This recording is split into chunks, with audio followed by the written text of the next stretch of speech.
제가 봉독하겠습니다.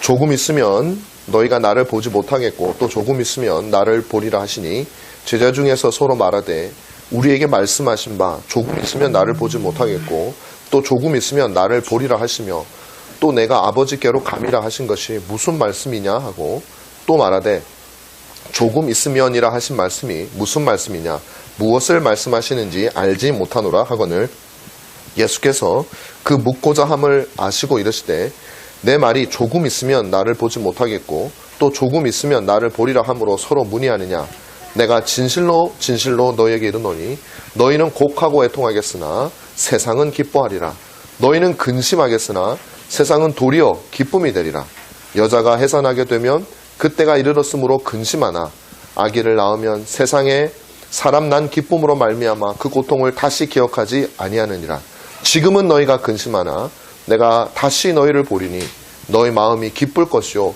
너희 기쁨을 빼앗을 자가 없으리라 그날에는 너희가 아무것도 내게 묻지 아니하리라 내가 진실로 진실로 너희에게 이르노니 너희가 무엇이든지 아버지께 구하는 것을 내 이름으로 주시리라 사실은 여러 내용이 있지만 이 내용의 핵심은 그겁니다. 예수님께서 지금 내가 죽을 것이다 라는 사실을 제자들에게 알려주시는 거예요. 내가 이제 곧 죽을 것이다. 그래서 이제 조금 있으면 이 얘기가 나오는 거예요. 이 제자들이 못 알아먹는 거거든요. 그러니까 조금 있으면이 언제일까요? 이제 주님이 곧 죽으신다는 얘기. 근데 동시에 주님의 죽으심과 더불어서 부활에 대한 얘기를 같이 하고 있는 겁니다. 그리고 또 하나가 더 있어요. 예수님께서 마지막에 재림하실 때를 같이 얘기하고 지금 내가 떠나고 다시 올 때라는 내용은 다시 재림하실 때 그러니까 주님이 지금 죽으시는 것과 그 다음에 제자들 곁을 떠나는 것 죽으시는 것이 곧 떠나는 것이죠. 동시에 이 세상을 떠나서 승천하시 부활하신 이후에 그것도 떠나는 거예요. 그리고 주님이 부활하시는 것은 다시 그들을 보는 것이에요. 짧게는. 그 다음에 다시 주님께서 재림하시는 것도 다시 그들을 보는 거예요. 그러니까 죽음과 부활하심이 한 쌍이고 그 다음에 주님의 떠나심과 다시 오심이 한 쌍으로 오늘 본문에 나타나고 있는 것이라는 거죠. 이 두 가지를 말씀하시면서 주님은 우리에게 두 가지를 말씀하세요. 첫째로는 부활의 의미가 뭔지를 우리에게 알려주시는 거예요. 두 번째로는 부활에 대한 제자들이 무지했다. 그 의미를 알지 못했다라는 현실에 대해서 우리에게 말씀을 통해서 증거를 해주십니다. 물론 다른 내용도 있습니다. 오늘 제가 여러분에게 전할 것은 두 가지. 하나는 부활의 참된 의미가 뭐냐. 근데 놀랍게도 주님과 3년을 다녔던 제자들은 그 의미를 몰랐다라는 사실이에요. 이거 굉장히 충격적인 거예요. 여러분 주님께서 제자들에게 자꾸 조금 있으면 너희가 나를 보지 못하겠고 또 조금 있으면 볼 거다 이런 말을 하니까 제자들이 도대체 무슨 말을 하는지 몰랐어요. 아니 이분이 갑자기 3년 동안 하고 잘 다니고 우리가 또 당신에게 내 인생을 다 바쳤는데 아이고 뭐 그냥 그물 치고 물고기 잡는 어부 생활하는 사람이 생업을 포기하고 내가 당신을 3년을 쫓아다녔는데 날 떠난다고요. 얼마나 황당한 얘기입니까? 인생을 걸었는데. 주님께서 그것에 대해서 설명을 하는 거예요. 그럼 뭐라고 얘기하냐면 너희가 이제 내가 떠나면 너희들은 곧 근심하게 될 것이다. 근데 희한하게 너희는 근심하지만 세상은 기뻐하게 될 것이다. 세상도 좀 같이 근심하면 좋겠는데 희한하게요. 그리스도인은 근심하는데 세상은 즐거워할 때가 얼마나 많은지 몰라요. 예수님이 죽으시면 그리스도인들은 제자들은 슬퍼하죠. 근데 세상 사람들은 즐거워요. 왜 그래요? 예수님 죽이라고 했으니까 자기네들이. 빌라도가 법정에서 열었을 때 그 강도, 살인죄를 받은 강도를 살려주고 예수를 죽이라고 이 손가락질을 하던 사람들이 세상 사람들인데 그 세상 사람들이 악마 같은 사람들이 아니라는 거예요. 그 사람들은 어떤 사람이에요? 예수님이 예루살렘으로 들어올 때 막 박수치고 좋아하던 왜 그래요? 주님이 예루살렘으로 들어오기 전에 어떤 일을 행하셨냐면 먹을 거 주죠. 고쳐주죠. 그러니까 주님께 박수 쳤다가 들어와가지고 이런 소리 하니까 뭐 내 살이 떡이라 그러고 막 그러니까 안 되겠다. 저 사람 미쳤나 보다.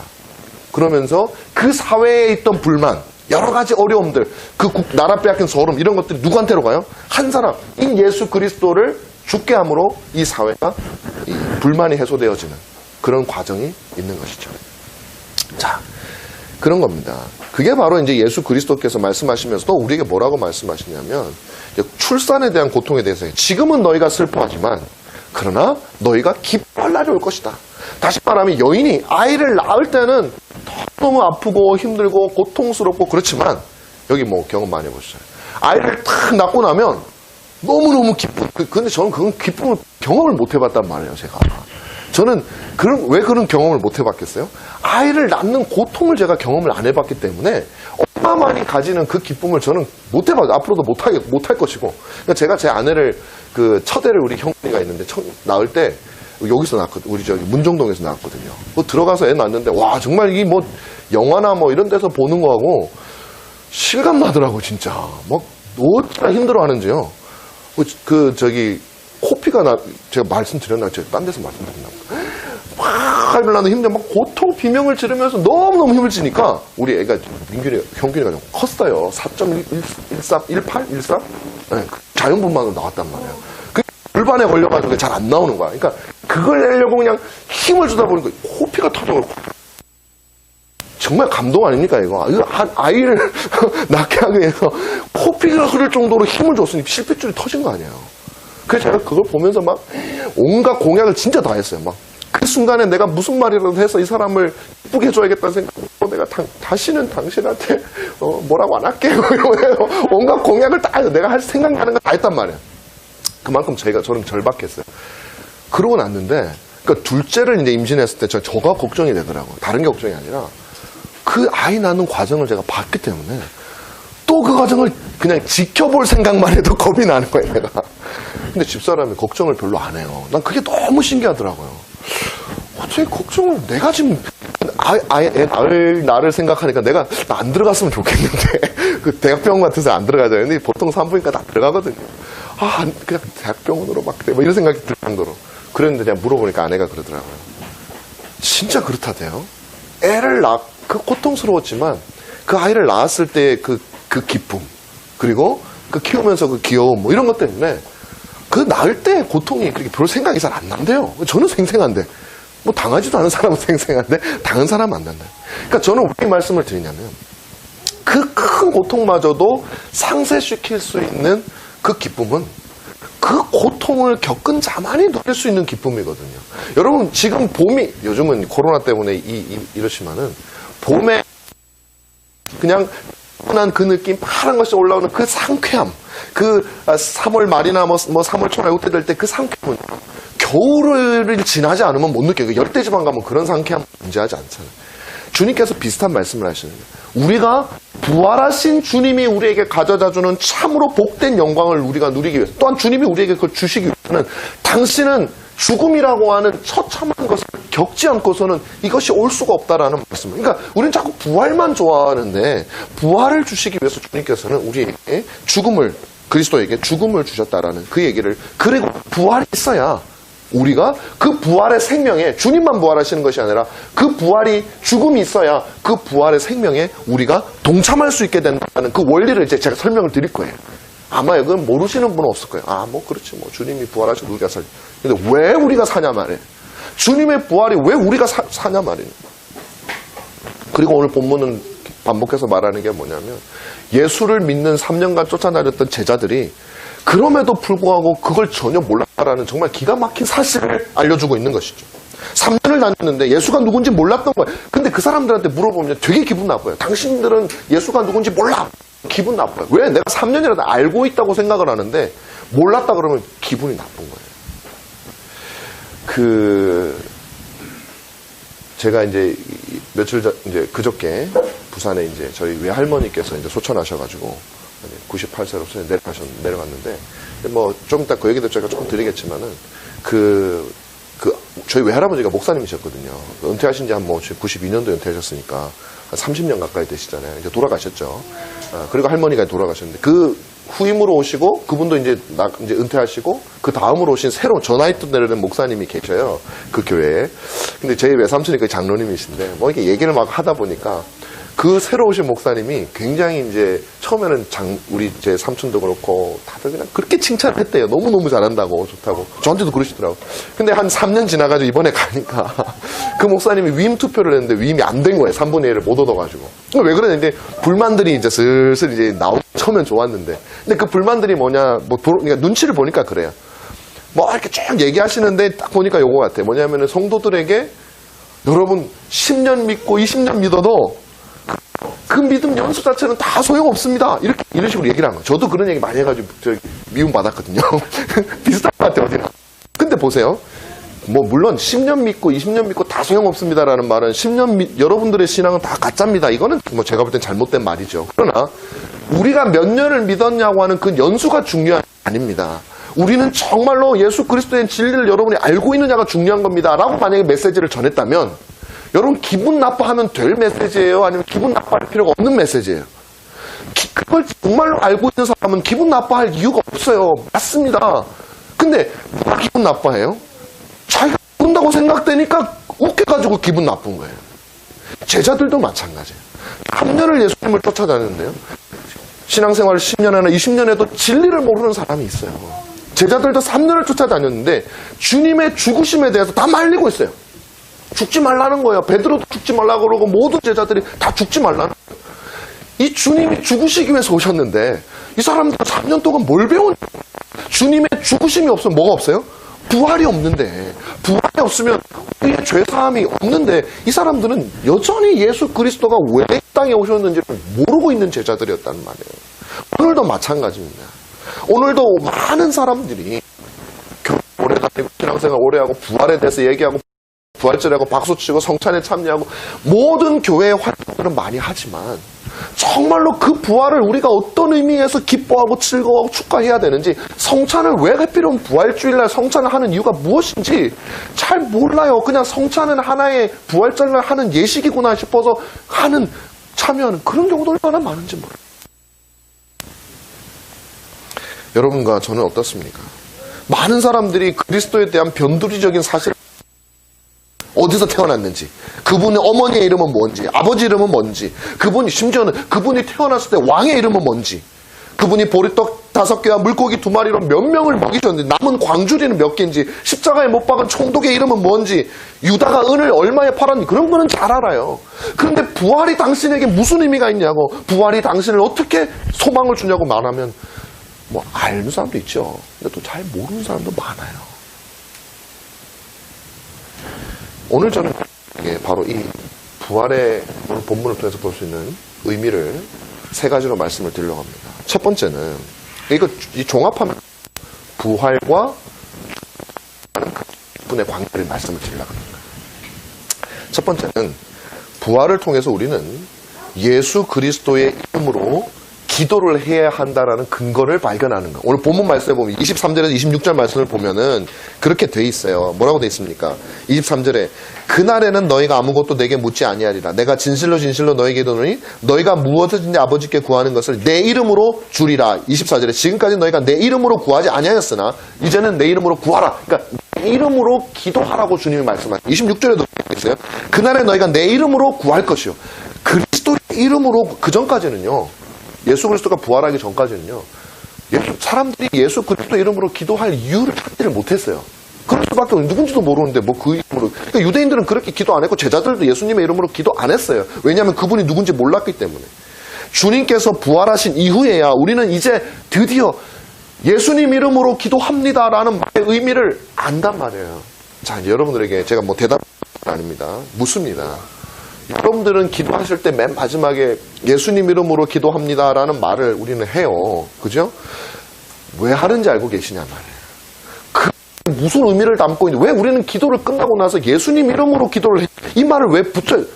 이 말 안 붙이면 하나님이 안 받으실까요? 이거 한번 물어보고 싶어요. 막 기도 너무너무 잘했어요. 막 은혜스럽게 막 잘했어요. 하나님도 막 감동을 막 받고 계세요. 은혜스럽게 하다 보니 깜빡 그냥 아멘하고 끝내버렸네. 그러면 하나님이 그 기도 지금까지 잘 들으시다가 야가 그냥 마지막이구나, 그거 안 들어줄 거야, 그러실까요? 안 그러실까요?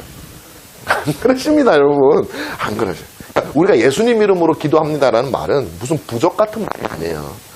하나하나 보자 그런 게 아니에요. 그건 우리 속에 예수님 이름으로 기도하는 말 속에 그 예수님의 이름을 담고 있는 의미가 무엇인지를 우리가 인식하고 살고 기도하고 있느냐를 우리의 중심, 그러니까 우리가 진짜 거듭난 그리스도니 그걸 보시는 거예요. 예수님의 이름으로 기도할 수 있다는 말이면 부활이야말로 주 예수님이 하나님과 우리 사이를 이어주는 중보자다. 중보자라는 건 중간에 서신 분이라는, 저쪽 손 잡고 있는 중보자라는 말을 해주는 것이죠. 많은 사람들이 신앙생활 하면서 나는 예수를 믿는다고 얘기를 해요. 말씀드린 대로. 그냥 잘 모르는 경우가 참 많아요. 어떤 사람들은 예수님이 살았다라는 거, 2000년 전에 살았다라는 거, 그거 믿기 때문에 자기는 예수를 믿는데요. 토리노의 수위라는 게 있어요. 중세 때에 발견된 이 사람을 쌌던 수위 같은 천인데, 그 천에 보면은 그게 예수님을 쌌던 천이라 그래가지고 사람들이 그게 완전히 성물이 돼가지고 굉장히 이제 지금도 있어요. 이탈리아에 있는데 그게 보면은 뭐 확실하지 않아요. 증거도 없어요. 아니라고 하는 증거도 굉장히 많아요. 그럼에도 불구하고 예수님이 쌌던 천이라고 그래서 거기에 무슨 영험이 있는 줄 알고 사람들이 그걸 보관하고 그랬단 말이에요. 여러분, 천이 뭐가 중요해요? 그 천을 우리가 가지면 뭐가 중요해요? 우리에게 중요한 것은 예수 그리스도를 믿는다라는 말의 의미가 무엇이고 그분이 죽으셨다 살아나셨다라는 말의 의미가 무엇인가 하는 것을 여러분들은 설명할 수 있어야 된다라는 것이죠. 그게 바로 예수 그리스도께서 하나님과 인간 사이에 있는 중보자라는 사실 기억하셔야 돼요. 예수님의 이름으로 기도하는 이유는 그분이 하나님과 우리 사이에 있는 중보자이기 때문에 그분의 이름으로, 다시 말하면 이 중보자가 없으면 우리는 하나님께 못 가는 말이에요. 그걸 인식하고 있느냐라는 거예요. 기도할 때 전부 내 공로, 내가 잘난 거, 하나님 내가 이렇게 잘하니까 기도들을 그 말 실컷 해놓고서 마지막에 입에 배가지고 예수님 이름으로 기도합니다 한다고 해서 하나님이 우리의 삶을 들어주시는, 그렇지 않아요. 자, 예수님의 중보 사역은 두 가지로 이루어집니다. 첫째로는 죽음이고 첫째로는 부활이에요. 잘 들어주세요. 첫째로는 죽음이에요. 이거 복음의 핵심이 있는 겁니다. 먼저 그리스도의 죽음의 중보 사역입니다. 예수님은요, 죽어야 될 이유가 없는 분이잖아요. 여러분, 사람이라고 죽어야 되는 거 아닙니다. 원래 사람이 아니에요. 저는 어제 이제 화장을 했는데 화장터에서 그냥 뭐 제가 목사기 때문에 뭐 전 많이 봤죠. 뭐 많이 가서 보고 서울에서도 뭐 화장터랑 화장터 다 가보고 했지만은 또 부산에 있는 화장터도 가서, 그러니까 저희 할머니는 또 나가더라고요. 저희 부모님은 아직 살아 계시니까. 근데 다 들어갔다가 뼈만 그냥 벌러덩 나와 있는 모습을 보니까 정말 허망하더라고요. 참 인생이라는 게 그렇구나. 우리가 살까 뭘 가지고 그냥 영원히 살 것 같이 하지만 한번 들어갔다 나오면 뼈만 가지고 그 뼈도 그냥 기계에 넣으니까 뭐 5초도 안 걸려 갈려서 나오는데 그냥 가루가 돼서 나와버려요. 근데 우리는 어떻게 생각하면 그래 원래 인생은 죽는 거야 라고 생각하는데 죽는 거 아니에요. 인간은 원래는. 근데 왜 죽어요? 우리가 죄를 포함했기 때문에 그 죄의 삭시 사망이기 때문에 인간은 죽게 된 거예요. 그러니까 이거는요, 죄와 죽음이 같이 가는 거지 죄가 없으면 죽지 않아요. 근데 예수 그리스도께서는 인간이시기는 하지만 어때요? 죄가 없으시단 말이에요. 히브리서 15절 16절 이렇게 얘기합니다.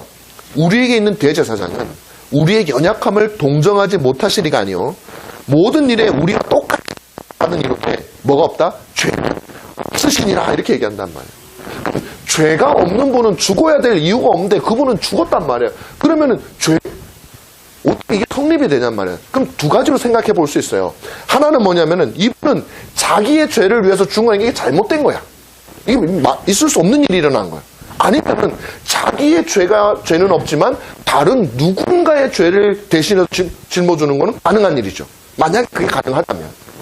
예수 그리스도는 바로 후자라는 거예요. 그분이 죽으셨다라는 말 속에는 누군가의 죄의 짐을 대신해 있고, 그래서 히브리서 4장 15절 그 다음 구절에, 제가 읽었던 다음 구절에 뭐라고 되어 있냐면 죄는 없으시니라. 그러므로 긍휼하심을 받고 따라 돕는 은혜를 얻기 위하여 은혜의 보좌 앞에 담대히 나아가라. 왜냐하면 그분이 우리의 죄를 졌기 때문에. 그래서 예수 그리스도가 중보자라는 말에 있는 그분이 우리의 죄를 지심으로 하나님과 연결해주는 분이 되신다라는 말이죠. 자, 그렇다면 더 중요한 건 이건 뭐냐 이거죠. 죽으심이 우리를 위한 죽음이라는 증거만 된다면 그럼 끝난 거 아니냐. 우리를 위해서 죽으셨으니까 우리는 구원받는 거 아니냐. 그 뭐 하려고 그렇게 부활이 필요하냐. 첫 번째 뭐냐면요, 부활은요, 예수님의 죽으심이 진정으로 자기의 죄를 위해서 죽은 것이 아니라 다른 누군가를 위해서, 혹 우리를 위해서 죽은 죄라는 것을 공포하는, 다시 말하면 하나님의 눈에 보기에는요, 예수님이 십자가에 죽으실 때 우리의 죄의 문제는 해결이 되죠. 하나님은 알고 계시니까 그분 공포 하나하나, 그분은 내가 보낸 내 아들인데 그 아들이 우리의 죄를 지신 그 자리로 우리가 하나님께 당해야 될 형벌을 그분이 다 당하셨기 때문에 그냥 하나님 편에 있으니 계산이 끝났어요. 그런데 문제는 뭐냐면 우리 편이에요. 우리는 모르잖아요. 예수님이 죽음 속에 계속 계시면 어떻게 사람들이 얘기하겠어요? 아, 저 사람은 자기 죄 때문에 죽었구나. 예수 그리스도께서 죽음을 이기시고 부활하심을 통해서 모든 신자들에게 공포하는 거예요. 저 사람의 죽음은 자기 죄의 죽음이 아니라 너희들을 위한 죽음이고 죽음을 이기신 분이라는 것을 주님이 우리에게 보여줘요. 그러니까 여러분, 십자가에 향해서 일어난 일이고 부활은 우리를 향해서 일어난 일이라는 사실을 여러분 기억하셔야 돼요. 그러니까 우리는 부활을 왜 그렇게 예수님의 제자들이 주님이 부활하시고 승천하신 이후에 초대교회에 왜 복음을 전할 때 그리스도의 부활을 그렇게 전했냐면 그 부활이 우리를 향해서 복음을 선포하는 거예요. 그 주님은 바로 하나님의 아들이었다라는 거예요. 너희들이 못 박아 죽인 유대인의 목수의 아들이 아니라 하나님의 아들이었다라는 것을 부활은 우리를 향해서 말하고 있는 거예요. 자, 그럼 또 하나 더 있어요. 부활이 더 중요한 거예요. 부활은요, 우리가 의롭게 되었다라는 하나님의 놀라운 역사의 완성을 의미한다. 이게 무슨 말이냐면 잘 들어보십시오. 여러분들이 이제 교리를 조금 이해하시는 분들은 좀 더 쉬운데, 우리가 십자가의 죽으심으로 하나님과의 문제는 해결이 됐다 그랬잖아요. 일단 해결이 된 거예요. 왜냐하면 우리의 죄값을 감당하셨으니까. 그런데 이게 끝이 아니라는 거예요. 왜 끝이 아니냐면 부활은 그리스도 죽음으로 시작된 하나님과의 회복이 시작되었을 뿐만 아니라 그것이 완성되는 게 보여주는 거예요. 값은 지불되었어요. 십자가에서 죽으심으로 하나님과의 모든 문제가 해결이 됐어요. 그런데 그리스도께서는 죽음을 이기시고 부활하셔서 그걸로 계속 무덤에 계셨다고 생각을 해보세요. 주님이 부활 안 하셨어. 생명을 못 이기셨어. 그럼 값만 지불을 했는데 우리의 생명이 되시지 못하잖아요. 그분이 우리의 왕이 되시지를 못하잖아요. 하나님과 우리 사이에 계속적으로 중보하실 수 있는 그 역할을 감당할 수가 없잖아요. 그래서 그리스도께는 일어나셔서 지금도 저와 여러분 사이에서 하나님께서는 이미 죽으심으로 우리와 하나님 사이에 이루신 화해를 계속적으로 유지하시고 하나님 보좌 우편에서 우리의 모든 간구를 하나님 앞에서 걸러내어서 하나님께 끊임없이 우리가 뭘 기도해야 될지 알지 못할 때 그 옆에서 당신의 피를 보여주시면서 그 중보자적 사역 지켜가 하신다는 말이에요. 만약에 죽음에 계셨으면 계속 죽어 계시잖아요. 우린 너무 외롭잖아요. 고아가 돼버리는 거예요. 그래서 주님께서는 살아나셔야지. 그래 우리의 생명을 주시죠. 살아나셨어. 지금도 우리에게 영생을 유지하도록 하시는 놀라운 중보자의 사역을 감당하죠. 그래서 칼빈이라고 하는 종교개혁 이렇게 얘기합니다. 그리스도께서 우리의 중보자가 되셔서 간구하시기 위해서는 하나님께 간구하시기 위해서는 정복자, 죽음을 이긴 정복자로서 선언이 되시고 하늘의 영광으로 들어가지 않은 채 단지 하나님의 진노와 심판을 당하며 우리 죄에 대한 저주를 담당하시는 것만으로는 무슨 말이에요? 제가 좀 읽은 여러분 좀 헷갈리셨어요. 그리스도께서 우리의 중보자가 되셔서 간구하시기 위해서는 자 필요한 게 뭐냐면 정복자로 선언되시고 하늘의 영광으로 들어가지 않은 채 이게 없이 그저 하나님의 진노와 심판을 당하며 우리의 죄와 저주를 당하는 것만으로는 충분하지 않다. 그럼 뭐가 필요하다고요? 정복자가 되셔서 또 하늘의 영광으로 들어가는 일이 있어야 온전한 중보자의 사역을 감당한단 말이에요. 칭의의 효과는 죽음을 정복한 그분의 부활의 공로로 우리에게 주어지게 된다는 거죠. 부활은 그래서 지금도 주님이 그때 한번 죽으시고 끝이 아니라 살아나셨어. 우리가 이 땅을 살아갈 때 하나님 보좌 앞에서 그 중보자의 역할을 주님이 지금도 하고 계시다는 사실을 우리는 부활을 보면서 알 수 있는 거예요. 주님 내가 이 땅을 살면서 너무나 어렵습니다. 힘이 듭니다. 코로나를 위협합니다. 내 자녀의 문제로 힘듭니다. 세상이 답답합니다. 그럴 때 우리가 외롭지 않은 이유는 그 죽으셨던 그분 십자가에서 죽을 때 우리를 때문에 여러분들의 이름을 하나하나 부르시면서 살아가는 창세전에 택하신 나아가 위에서 죽는 그 사람을 사랑하셨던 그 그리스도와 동일한 마음으로 지금도 살아계셔서 하나님 보좌 우편에서 우리를 위한 중보자 역할을 감당하시니 외롭지 않은 거예요. 무덤에 누워 계신 게 아니라니까요. 과거에 우리를 사랑하셨던 우리 인간들, 저희 할머니, 돌아가신 할머니는 지금 우리를 위해서 뭐 물론 천국에서 뭐 기도하시는지 어쩐지는 모르죠. 하나님과 너무 행복해서 성경에는 천국에서 기도한다 이런 내용은 없어요. 그렇지만 우리가 육신적으로 볼 때 만약에 주님이 부활 안 했으면 그냥 죽음을 이기지도 못해. 천국 가지도 못해. 그럼 누워 계시는 거예요. 그게 무슨 의미가 있어요? 그리스도께서는 무덤에 계시지 않고 지금도 우리를 위하여 하나님의 중보 사역을 감당해 지시고. 그래서 우리는 그리스도의 부활로 말미암아 우리의 칭의는 완전해지고 영원해지는 거예요. 자, 그렇다면 이 그리스도의 중보 사역도 두 가지로 나눠져요. 공부하는 것 같은데 잘 들어보십시오. 첫째는 부활 이후부터 재림 때까지, 혹은 우리가 거듭난 그리스도께서 부활하시고 우리를 예수를 믿고 우리가 죽을 때까지. 그리고 두 번째는 뭐냐면 재림 이후, 혹은 우리가 죽고 난 이후. 이제 왜 제가 구분을 하냐면은 이렇게 말하는 겁니다. 24절 말씀을 한번 잠깐 보면은 이렇게 얘기를 해요. 지금까지는 너희가 내 이름으로 아무것도 구하지 아니하였으나 구하라 그리하면 받으리니 너희 기쁨이 충만할 것이다. 지금까지 유대인은 물론이고 제자들도 하나님께 기도할 때 예수님의 이름으로 기도하지 않았다고 제가 말씀을 드렸죠. 부활의 의미를 깨닫게 되면 예수님의 이름으로 기도를 하게 됩니다. 왜냐하면 부활하신 그리스도께서 죽음에 굴복하신 것이 아니라 이기셨고 하나님 보좌 우편에서 기도하고 계시기 때문이라고 그래서 진정한 중보자가 되시는 것이죠. 그래서 우리는 지금 이 시간에는 우리가 하나님을 얼굴과 얼굴을 대면하며 마주보지는 못합니다. 이미 그리스도로 말미암아 하나님과 우리 사이의 모든 문제는 해결이 됐지만 여전히 우리는 이 땅 가운데 살아가기 때문에 우리가 기도할 때 하나님 보좌 우편에 계신 그리스도께서는 우리의 기도를 받아서 그대로 읊어주시는 건 아니에요. 우리가 어떤 기도를 할 수도 있으니까 하나님께서는 그 옆에서 우리의 부족한 부분들, 우리의 연약한 부분들, 그것들을 계속 그리스도께서 변론하고 계시는 거예요. 그래서 지금도 그리스도께서 우리의 중보자가 되시지만 아직까지 하시지 않았을 때에는 어떻게 보면 우리는 그리스도를 통해서 하는 거예요. 통해서. 자, 그런데 두 번째 그리스도의 중보 사역은 뭐냐면 재림 이후에 있어요. 오늘 26절이 우리에게 분명히 그것을 말해주고 있어요. 한번 보십시오. 재밌어요. 그날은 뭐냐면 그리스도께서 재림하실 때예요. 아버지께 구하겠다. 아니다.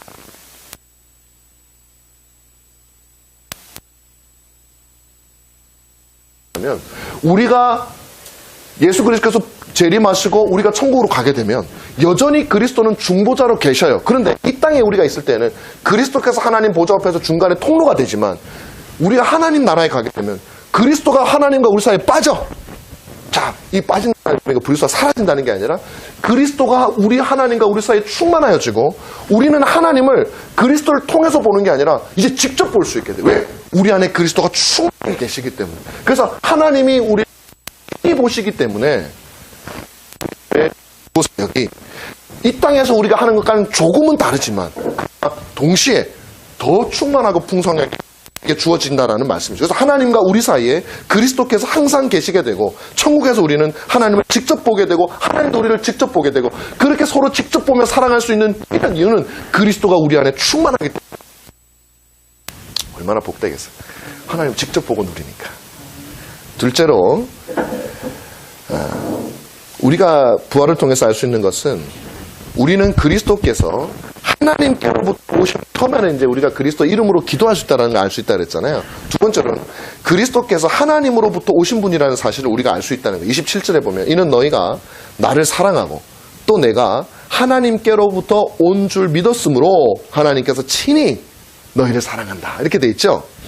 부활이 우리에게 알려주는 사실은 하나님이 우리에게 오신, 그리스도께서 하나님께로부터 오신 분이라는 사실을 우리에게 알려주는 거예요. 그 부활하신 주님을 보면서. 근데 이게 중요한 이유가 있어요. 그리스도께서 하나님으로부터 오신 분이라는 사실은 그분이 우리를 데리고 가는 곳이 어디냐를 알려주는 거예요. 당신이 오셨던 곳으로 우리를 데려가는 거예요. 그리스도께서 하늘이 아니라 땅에서 오셨다면 우리를 땅으로 데려가, 자기가 온 데가 거기인데 우리를 어디로 데려가요? 근데 그리스도께서 하늘에서 오신 분이시고 하나님께로부터 오신 분이시기 때문에 우리는 하나님을 향해서 나아가게 돼, 하늘을 향해서 나아가게 된다는 것이죠. 제가 말씀드린 대로 저희 외할머니 장례식장에서 제가 왔어요. 98세니까 꽤 뭐 장수를 하셨잖아요. 상당히 건강하셨는데 갑자기 이제 그 심장마비이셨대요. 그러니까 그 전날 아침까지 잘 드시고 보통 때 늘 앉아 계신데 아침 먹고 나서 이제 그 요양원에 잠깐 계시고 갔던 분이 할머니하고 가려고 누워 계셔서 할머니 했더니 이제 돌아가신 거죠. 그러니까 뭐 사인이 그냥 심장 그 마비더라고요. 어떻게 보면 인간적으로 보면은 뭐 굉장히 감사하죠. 막 많이 아프시다가 돌아가신 게 아니니까. 또 우리 뭐 형제나 다 신앙인들이기 때문에 뭐 연세도 많으시고 해서 그렇게 막 슬퍼하는 분위기보다는 감사하는 분위기가 훨씬 많았어요. 그런데 이제 저희 어머니 이제 어저께 갔다 오셨잖아요. 저녁에 이제 집에서 많이 이게 좀 이렇게 아침에 제가 전화 드렸더니 막 눈물을 막 흘리시면서 울고 또 혼자 있으면은 이제 어머니 그립고 잘 못해드린 게 생각나고 뭐 그런 게 있잖아요. 저도 그래요. 슬픈 일이죠. 더 이상 볼 수 없고 목소리도 들을 수 없고 웃음소리도 들을 수 없고 또 더 이상 나를 위해서 이 땅에서는 기도해 줄 수 없고 그런 분을 잃었다는 것은 슬픈 일이 아닐 수 없어요. 근데 우리 신자에게는 위로가 되는 게 그분이 믿음을 가진 우리 할머님을 믿기 때문에 영원하신 하나님과 함께 계시다는 것이 위로가 돼요. 근데 그게 왜 위로가 되냐면 하나님과 함께 계시면요. 제가 우리 내려갈 때 아은이를 제 장모님한테 맡기고 우리 막내, 막내가 아니지, 이제 과거의 막내지만 현재로는 밑에서 둘째, 민균이가 같이 맡기고 갔어요. 물론 우리 장모님 참 제가 뭐 좋아하고 아이를 잘 돌보시겠지만, 그래도 엄마가 아니니까 아이는 어떨까 걱정이 되잖아요. 근데 하나님께 우리 할머니가 가셨다라는 거는요, 세상에 걱정할 게 없어요. 이 세상에 사시는 게 걱정이지. 아들한테 맡겨놓는 게 걱정이지. 하나님이 보호하고 계신데 무슨 걱정이 있냐라는 것이죠. 세상 사람들은요, 죽으면 자신들이 생각하는 복된 세상이 있기를 꿈꾸는 거예요. 거기 가고 싶어 하는 거예요. 그리고 어떻게 안 하면 그 사람은 불신자들 극락 가셨을 거예요. 뭐 좋은 데 가셨을 거예요. 그렇게 얘기를 하는 거예요. 그 극락이나 좋은 데라는 것이 뭐냐? 결국은 자기 마음대로 되는 세상이거든요. 내가 꿈꾸는 것이 있는 극락이에요. 사람들이 극락 얘기해보세요. 그 극락도 체질 안 맞으면 못 가요. 예를 들면 어떤 불교에서 말하는 극락은 착한 사람들만 살고 성질이 내가 못된 사람 거기 가면 답답해서 어떻게 살아요? 남에게 나눠주고 나 나눠주기 싫은데 극락 못 가요. 그러니까 그 사람들에게 극락 강도진 마음대로 할 수 있는 곳이 극락이에요. 사람들이 꿈꾸는 세상은요. 천국은 극락은 다 자기가 마음대로 할 수 있는 극락이라고 생각을 해요. 근데 여러분 그렇지가 않습니다. 성경은 우리에게 뭐라고 말하냐면 마음대로 할 수 있는 곳이 극락이 아닌 이유는 너희의 마음이 지옥이기 때문이라고. 제가 불교신자라서 부처님도 비슷한 말 했거든요. 우리의 마음은요, 죄악된 마음은 그 마음 자체가 지옥인데 우리 마음대로 되는 것이 어떻게 극락이 되겠어요? 정말로 복된 곳, 하나님이 계신 곳이에요. 여러분, 이 땅에 존재하는 가장 비참한 곳이 어디입니까? 이 땅에 존재하는 가장 지옥 같은 곳은 어디일까요? 여러분 혹시 상상해 보셨어요? 제가 처음에 떠오르던 생각은 뭐냐면 자연재난이 일어나는 거. 화산이 막 터지고 그래서 막 사람들이 비참하게 죽으면 우린 지옥 같아 보이죠. 근데 그 일이 있고 나서 바로 저에게 떠오른 지옥이 하나가 더 있었어요. 이 세상에 존재하는. 전쟁이 있었죠. 그렇게 자연재해가 일어나서 사람의 생명이 비참하게 죽는 것도 무기력하게 죽는 것도 비참하죠. 지옥 같죠. 근데 더 지옥 같은 것은 전쟁이에요. 왜냐하면 전쟁 속에는 사람은 당연히 죽죠. 몇 천만 명이 죽잖아요. 죽을 뿐만 아니라 온갖 나쁜 행위들이 해야 돼요. 사람이 사람을 죽이는 거예요. 짐승처럼 죽이 인간성이 말살되기 시작하는 거예요. 특히 전쟁을 당하면 여인들이 가장 비참해집니다. 왜냐하면 인간성이 상실되니까 뭐만 남아요? 본능만 남아요. 자신을 제어하던 어떤 도덕적인 기준이 다 사라져버려요. 내 마음만 남는다고. 내가 하고 싶은 것만 남는다고요. 그 하고 싶은 것들이 가장 적나라하게 발생하는 곳이 어디냐면 전쟁터예요. 그리고 그 전쟁터야말로 자연재난보다 더한 지옥이죠. 사람이 짐승으로 가는 것이에요. 그 말은 곧 자기 마음대로 할 수 있는 것이. 여러분, 내 마음대로 할 수 있는 것이 천국인 줄 알았어요, 지금까지는. 근데 내 마음대로 할 수 있는 것은 지옥이에요. 그러므로 우리에게 위로가 되는 것은 좋은 것, 그저 내 마음대로 할 수 막연한 천국이 아니라 우리에게 진심으로 위로가 되는 것은 이제 우리가 가는 것이 가장 복된. 왜? 하나님이 계신 곳에서는 그분께서 모든 것을 통제하시고 모든 것을 다스리시고 모든 것을 복되게 하실 수 있는 능력이 있기 때문에 그런 것이죠. 바로 주님이 예수 그리스도께서 우리를 어디로 데려가냐고요?